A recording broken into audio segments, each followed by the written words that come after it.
European football means everything to our top clubs and we have facilitated that. We have embraced UEFA's gradual shift towards prioritizing the big European leagues by allocating us more and more Champions League places. We have attached importance to a competition like the Europa Conference League even though it's largely a tournament for also Rans. So why are we so surprised when our managers come over all Eurocentric too? Aston Villa have two routes into the Champions League this season. They can finish in the top 5 of the Premier League or they can win the Europa League. Currently Unai Emery's team have a 6-point cushion in terms of the former and have a 1-0 deficit to overcome when they face Nottingham Forest in the semi-final of the latter on Thursday.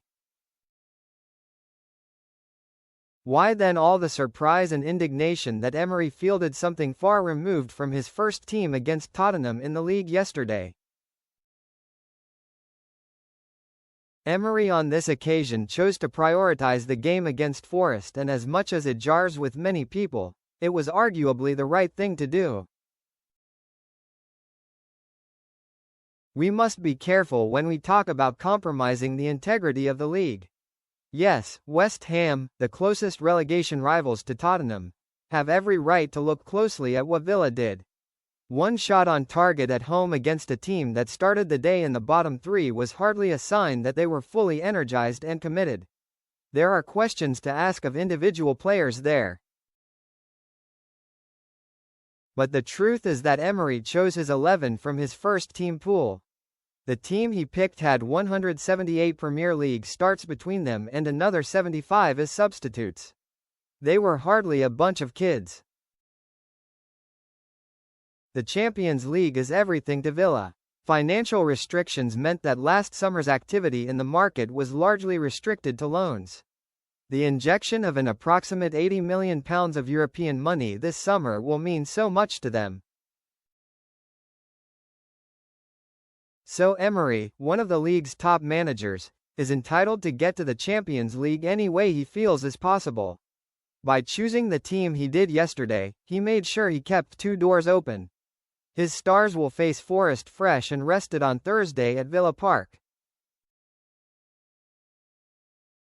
This wasn't disrespectful management, it was smart. If West Ham go down, it won't be because of this. Salah must be respectful. The fact that Liverpool have lost 11 times in the Premier League and are still comfortably on course for the Champions League says everything about how lopsided and bloated Europe's blue-ribboned event has become and also about our low domestic standards this year. Given the way they have played, they shouldn't be anywhere near it. Liverpool have lost 18 times in all competitions this season, and that's only happened 3 times since 1962. Manager Arne Slot was right to suggest Benjamin Sesko's first-half goal at Manchester United shouldn't have been allowed. The angle taken from a camera that seems to have been situated by goalkeeper Freddie Woodman's right-hand post shows clearly that the ball changes its course off the hand of the United forward. However, it's a lack of cohesion and mutual understanding that once again did for Liverpool at Old Trafford. It's hard not to wonder whether something vital has been lost between last season and this, and if I were Slot I would be waiting on Mo Salah's exit interview with my hands over my ears. Speaking to former Liverpool captain Steven Gerrard for a TV interview last week, there were a couple of pointed comments hidden within. "Everything that's going on this season makes me think it's time to go," said Salah. "The season was tough for all of us, and yeah, I don't want to say much. Strange how by saying so little Salah has actually managed to say everything, and it is hoped that when he does reflect in detail of his final season at Anfield, Salah remembers not just what he did for Liverpool but what the club did for him.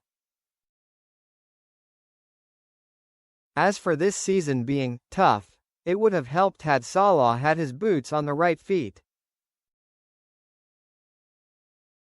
Failure in sport is a collective, Mo.